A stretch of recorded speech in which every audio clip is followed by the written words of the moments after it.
العلاقات الجزائرية الإفريقية تتعزز بمركز الاتحاد الإفريقي للإذاعات، فضاء يبرز دور الجزائر المحوري في إظهار مكانة الدول الإفريقية وأهميتها في تنمية القارة السمراء.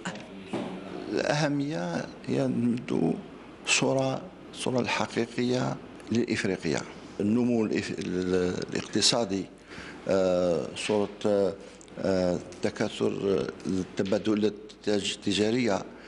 هذو هما المواضيع اللي راح نركزوا عليها. أعتقد أن الأفارقة أصبحوا يدركون قيمة جمع هذا الزخم الثقافي الخاص بهم، فمن هنا جاءت فكرة مشروع إنشاء منصة رقمية للتعريف بالمقاومات الإفريقية للأفارقة من خلال مختلف هذه الأخبار والبرامج الإعلامية.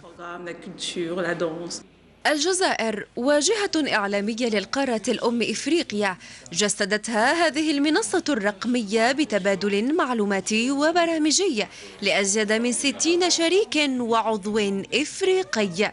نعمل على منصة اسمها أوبفيجن أيضا، التي تتناول مختلف المواضيع التي يتم إرسالها لتبادل المحتوى في هذا المركز، لإظهار لإفريقيا طبعا صورة إفريقيا عن ما يحدث في إفريقيا، وأيضا إظهار للشركاء في خارج إفريقيا الذين يتطلعون لمعرفة أخبار إفريقيا.